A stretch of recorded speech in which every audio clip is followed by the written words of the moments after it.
सफल लोग रास्ते बदलते हैं, मंजिल नहीं। तो चलिएगा इसी मोटिवेशन थॉट के साथ हम अपनी आज की इस वीडियो को स्टार्ट करते हैं। हेलो गाइस, एमएस क्लासेस की इस वीडियो में आपका बहुत बहुत स्वागत है। आशा करता हूं कि आप सभी बहुत अच्छे होंगे और आपकी बिजनेस स्टडीज़ की प्रिपरेशन भी काफ़ी अच्छी चल रही होगी। तो गाइस, हमने अपनी प्रीवियस वीडियोस में चैप्टर ऑर्गेनाइजिंग कर लिया है कंप्लीट। उसके बाद गाइस हमने टॉप 5 केस स्टडी भी देख ली है चैप्टर ऑर्गेनाइजिंग की। और आज की इस वीडियो में टॉप 10 एमसीक्यू देखेंगे चैप्टर ऑर्गेनाइजिंग से, और ये एमसीक्यू मैंने एनसीईआरटी से उठाए हैं। इसलिए गाइस ये 10 एमसीक्यू बहुत ही इंपॉर्टेंट है, क्योंकि गाइस जब आप बिजनेस स्टडीज का बोर्ड का एग्जाम देने जाओगे उसमें 1 मार्क के क्वेश्चन आते हैं। उन 1 मार्क के क्वेश्चन में ये 10 एमसीक्यू क्वेश्चन आपको बहुत ज़्यादा हेल्प करेंगे। ठीक है, तो चलेगा जल्दी से हम चैप्टर ऑर्गेनाइजिंग के टॉप 10 एमसीक्यू जल्दी से स्टार्ट कर लेते हैं।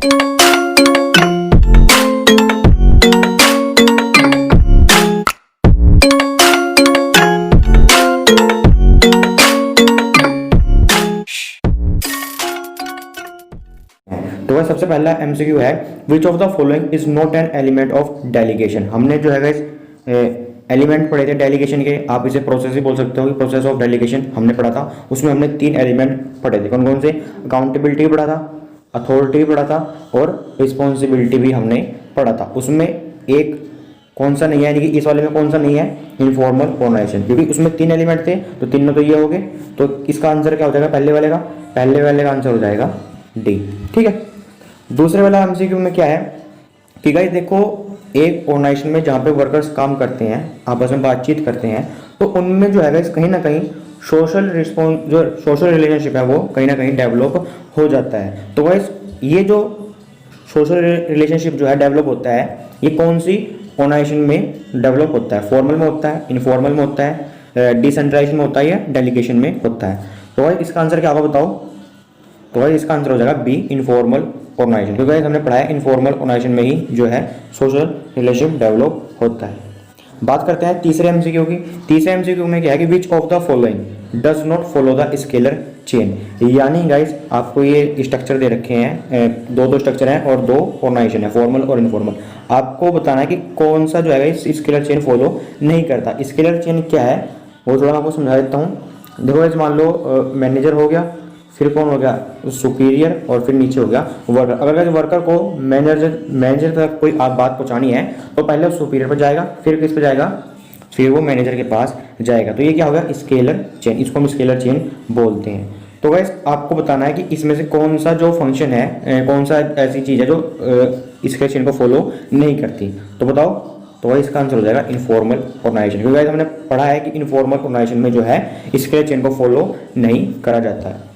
तो गाइस उसमें जो है अगर स्केलर चेन फॉलो नहीं होता, उसमें क्या होता है? जो उसमें गाइस फ्लो ऑफ कम्युनिकेशन होता है, it move in any direction. यानी गाइस अगर ये जो वर्कर है इसे मैनेजर से कोई बात करनी है तो ये जाके डायरेक्ट मैनेजर से जाके बात कर सकता है। उसके बाद गाइस 4th एमसीक्यू की ओर चलते हैं। 4th एमसीक्यू में आपसे पूछा गया है, ए टॉल स्ट्रक्चर है। जो एक टॉल स्ट्रक्चर किसका होता है? नैरो स्पैमो मैनेजमेंट का, वाइड स्पैमो मैनेजमेंट का, नो स्पैमो मैनेजमेंट, या फिर D less level of management.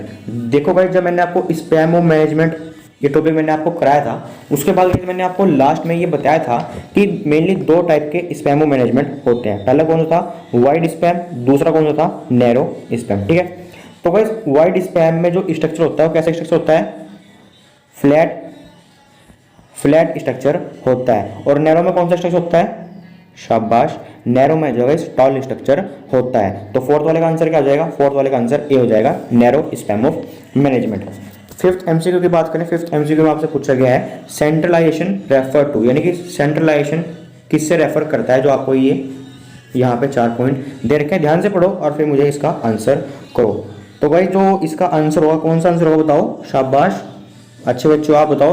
तो भाई इसका आंसर हो जाएगा पहला, retention of decision making authority. यानी गाइज जो निर्णय लेने की क्षमता है वो अपने पास ही रहती है, किसमें? सेंट्रलाइजेशन में। और डिसेंट्रलाइजेशन में जो डेलीगेशन ऑफ अथॉरिटी है वो हम बांट देते हैं। तो भाई 6th एमसीक्यू आपके सामने ये रहा, for the delegation to be effective it is essential that responsibility be accompanied with necessary. कुछ समझ में आया? चलो समझाता हूँ। देखो गाइस, अगर आपको डेलीगेशन जो है जो इफेक्टिव अगर आपको बनानी है, डेलीगेशन को अगर इफेक्टिव बनाना है तो गाइस रिस्पॉन्सिबिलिटी के साथ में आपको क्या देना जरूरी होगा? क्या जरूरी होगा? अथॉरिटी आपको देना बहुत ज़रूरी होगा।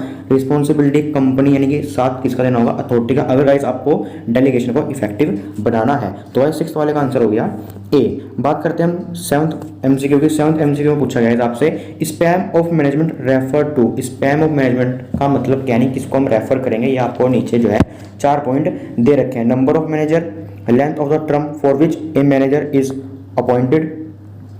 सी में पूछा गया आपसे number of subordinate under a superior, number of member in a top management.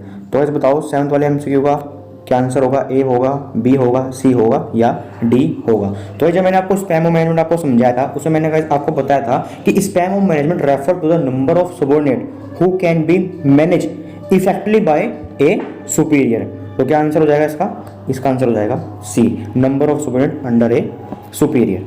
तो चलिए गाइस 8th एमसीक्यू को चलते हैं। 8th एमसीक्यू में आपसे पूछा गया है कि form of organisation known for giving rise to rumours in is called. यानी गाइस वो कौन सी ऑर्गेनाइजेशन है जिसमें जो है रूमर्स वगैरह है, जो अफवाहें वगैरह हैं, बहुत जल्दी निकल के आती हैं, बहुत जल्दी अफवाह वगैरह उड़ जाती हैं। तो जब मैंने आपको इनफॉर्मल ऑर्गेनाइजेशन आपको जो मैंने पढ़ाया था, तो उसका जो पहला डिसएडवांटेज था उसमें क्या था, इट क्रिएट रूमर्स। यानी कि जो इनफॉर्मल ऑर्गेनाइजेशन है वो क्या क्रिएट करती है, रूमर्स वगैरह क्रिएट करती है। तो 8th वाले का आंसर क्या हो जाएगा, 8th वाले का आंसर सी हो जाएगा, इनफॉर्मल ऑर्गेनाइजेशन। 9th वाले एमसीक्यू की बात करें, 9th एमसीक्यू में आपसे पूछा गया है grouping of activity on the basis of product line is a part of. यानी गाइस जब हम एक्टिविटीज को ग्रुप करते हैं on the basis of product line के हिसाब से जब हम एक्टिविटीज को ग्रुप करेंगे तो उसको वो जो पार्ट है किसका पार्ट है, डेलीगेटेड ऑर्गेनाइजेशन का, डिविजनल ऑर्गेनाइजेशन का, फंक्शनल ऑर्गेनाइजेशन का या ऑटोनोमस ऑर्गेनाइजेशन का। तो भाई बताओ, तो जब हमने टॉपिक पढ़ा था कौन सा, बताओ,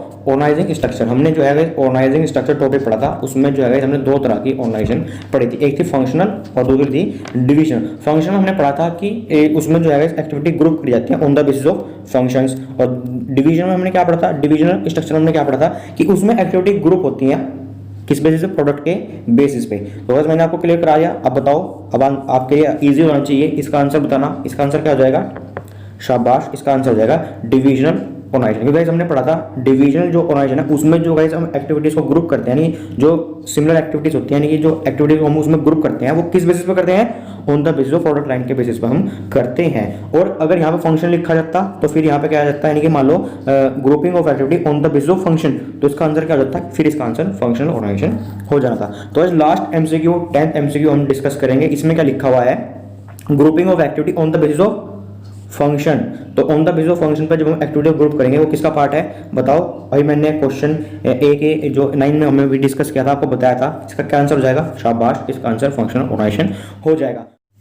तो लीजिएगा इस टॉप 10 एमसीक्यू हमने आपके साथ डिस्कस कर लिया चैप्टर ऑर्गेनाइजिंग के। अगर गाइस आपको इन टॉप 10 एमसीक्यू की पीडीएफ फाइल चाहिए, इनके आंसर्स के साथ आपको पीडीएफ फाइल चाहिए, तो गाइस आप हमारा टेलीग्राम चैनल ज्वाइन कर सकते हैं, जिसका लिंक आपको नीचे डिस्क्रिप्शन बॉक्स में मिल जाएगा। अगर गाइस आपने चैप्टर ऑर्गेनाइजिंग की केस स्टडी नहीं पढ़ी है, टॉप 5 केस स्टडी जो मैंने आपको कराई है वो आपने नहीं पढ़ी है, तो गाइस आपको वो वीडियो ऊपर आई बटन में मिल जाएगी। और गाइस आप हमें इंस्टाग्राम पे फॉलो कर सकते हैं। इंस्टाग्राम पे गाइस मैं आपके लिए इंपॉर्टेंट एमसीक्यू क्विज वगैरह लेके आता रहता हूं, जो गाइस आपको बोर्ड के एग्जाम में जो 1 मार्क के क्वेश्चन आते हैं उसमें कहीं ना कहीं आपको हेल्प करेगी। तो गाइस आप हमें इंस्टाग्राम पे फॉलो कर सकते हैं, इंस्टाग्राम का लिंक भी आपको नीचे डिस्क्रिप्शन बॉक्स में मिल जाएगा। तो गाइस अगर आज की वीडियो आपको अच्छी लगी है तो लाइक ठोक देना, अपने फ्रेंड के साथ शेयर भी कर देना। अगर इन टॉप 10 एमसीक्यूज में अगर आपकी कोई भी क्वेरी है तो आप मेरे से नीचे कमेंट बॉक्स में पूछ सकते हैं, मैं जल्द से जल्द आपकी क्वेरी को सोल्व करने की कोशिश करूंगा। तो चलिए गाइस आज की इस वीडियो को बस हम यहीं पे एंड करते हैं।